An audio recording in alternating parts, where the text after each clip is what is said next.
వంశీని అరెస్ట్ చేసిన తీరు ఆయన మీద పెట్టిన తప్పుడు కేసు నిజంగా రాష్ట్రంలో దిగజారిపోయిన శాంతి భద్రతలకు అద్దం పడుతోందని వైఎస్ఆర్సీపీ అధినేత వైఎస్ జగన్మోహన్ రెడ్డి ధ్వజమెత్తారు. వంశీ అరెస్ట్ తీరును చూస్తే రాష్ట్రంలో law and order break down కనిపిస్తోందన్నారు. ఇదంతా వంశీపై కక్షతో చంద్రబాబు లోకేష్ చేస్తున్న కుట్ర అని మండిపడ్డారు. పోలీసులు పెట్టిన కేసు ఏంటి? టీడీపీ ఫిర్యాదులో ఎక్కడా వల్లభనేని వంశీ పేరు లేదు అన్నారు. వంశీ ఎలాంటి తప్పు చేయలేదని టీడీపీ ఆఫీసులో పనిచేసే సత్యవర్ధన్ చెప్పినట్టుగా గుర్తు చేశారు. పట్టాభి రెచ్చగొట్టడం వల్లే గన్నవరం టీడీపీ ఆఫీస్పై దాడి జరిగిందన్నారు.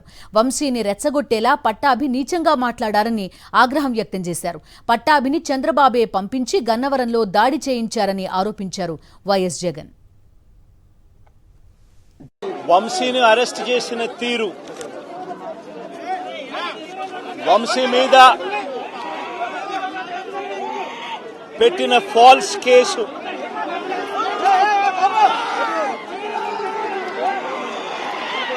నిజంగా రాష్ట్రంలో దిగజారిపోయిన లా అండ్ ఆర్డర్ను వంశీ అరెస్టు అద్దం పడుతుంది. ఎందుకనంటే వంశీని అరెస్ట్ చేసిన తీరు ఒకసారి గమనించినట్టయితే అతి దారుణమైన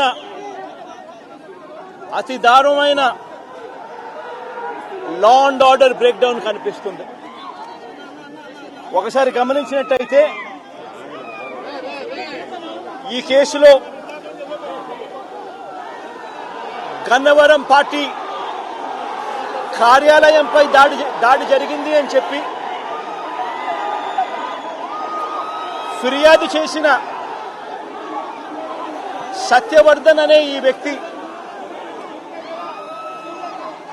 గన్నవరం తెలుగుదేశం పార్టీ ఆఫీసులో కంప్యూటర్ ఆపరేటర్ గా పనిచేస్తా ఉన్న సత్యవర్ధన్ అనే ఈ వ్యక్తి,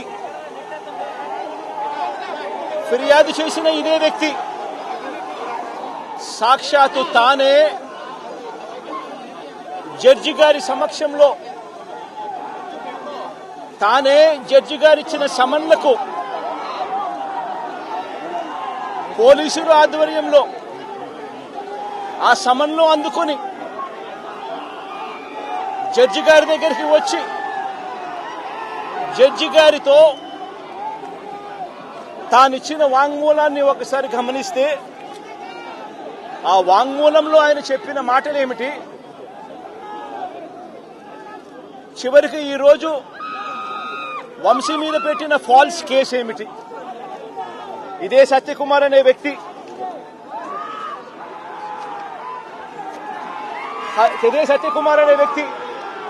జడ్జి గారి సమక్షంలో సత్యవర్ధన్ అనే వ్యక్తి వంశీ ఎలాంటి తప్పు చేయలేదు అని చెప్పినప్పటికీ కూడా వంశీ మీద తప్పుడు కేసులు ఈరోజు బనాయించడం జరిగింది. రెండు వైపులా ఆ రోజు పోలీసులు కేసు పెట్టారు. వైసీపీ ప్రభుత్వం అధికారంలో ఉంది, అయినా కూడా వన్ సైడెడ్ గా కేసును వాళ్ళ మీద పెట్టలేదు. రెండు వైపులా కేసులు పెట్టారు, రెండు వైపులా ఉన్న వాళ్ళ మీద కేసులు పెట్టారు. తర్వాత గన్నవరం ఘటనకు సంబంధించి అప్పటి పోలీసులు సుమోటోగా టీడీపీ పార్టీ మీద, వైసీపీ పార్టీకి సంబంధించిన వాళ్ళ మీద, ఇద్దరి మీద కేసులు పెట్టారు. ఇదే సమయంలో టీడీపీ వాళ్ళు 3 కంప్లైంట్స్ కూడా ఇచ్చారు, అవి కూడా తీసుకోవడం జరిగింది. కానీ ఈ ఘటనలన్నీ కూడా టీడీపీ ఇచ్చిన కంప్లైంట్స్ లో కానీ, ఆ రోజు ఇచ్చిన కంప్లైంట్స్ లో కానీ, పోలీసులు పెట్టిన కేసుల్లో కానీ ఎక్కడా కూడా వంశీ పేరు లేదు. కారణం వంశీ ఘటనలో లేడు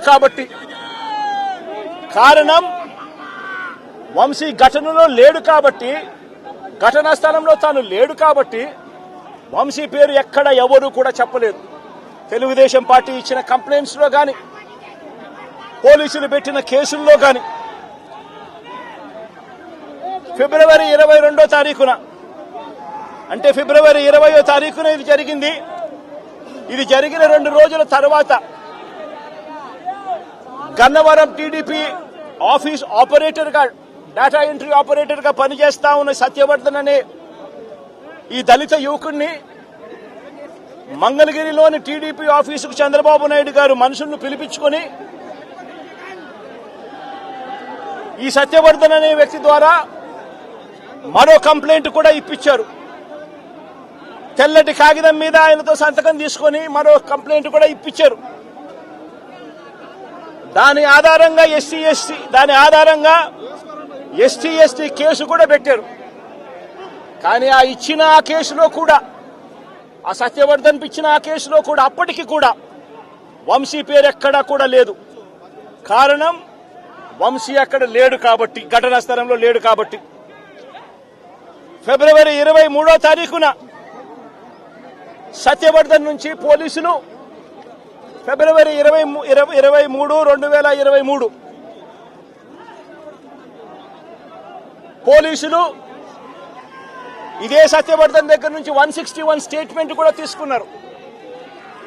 ఆ స్టేట్మెంట్ లో సత్యవర్ధన్ ఇచ్చిన స్టేట్మెంట్ లో కూడా ఎక్కడా కూడా వంశీ పేరు ఎక్కడా లేదు.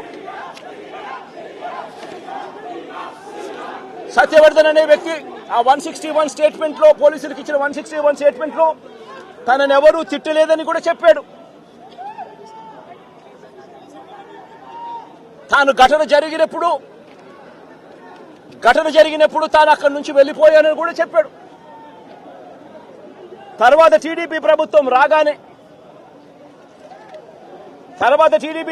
రాగానే వంశీని టార్గెట్ చేయడం మొదలుపెట్టారు. జూలై 10, 2024న ఈ కేసును మళ్ళీ రీఓపెన్ చేశారు. రీఓపెన్ చేసి ఆశ్చర్యం కలిగించే విషయం ఏమో తెలుసా? ఇదే సత్యవర్ధన్ అనే వ్యక్తిని తెలుగుదేశం పార్టీ ప్రభుత్వం అధికారంలోకి వచ్చిన తర్వాత మళ్ళీ ఇదే సత్యవర్ధన్ అనే వ్యక్తి దగ్గర నుంచి మళ్ళీ 161 స్టేట్మెంట్ మళ్ళీ తీసుకున్నారు. రెండోసారి కేసు రీఓపెన్ చేసి తెలుగుదేశం పార్టీ అధికారంలోకి వచ్చిన తర్వాత ఆ రెండోసారి ఇచ్చిన 161 స్టేట్మెంట్ లో కూడా సత్యవర్ధన్ ఇవే మాటలే మాట్లాడాడు. నన్ను ఎవరు తిట్టలేదని, వంశీ అక్కడ లేడు అని, తన ఘటనా స్థలం జరిగినప్పుడే తన అక్కడి నుంచి వెళ్లిపోయాడు, అదే మాటలే మాట్లాడాడు.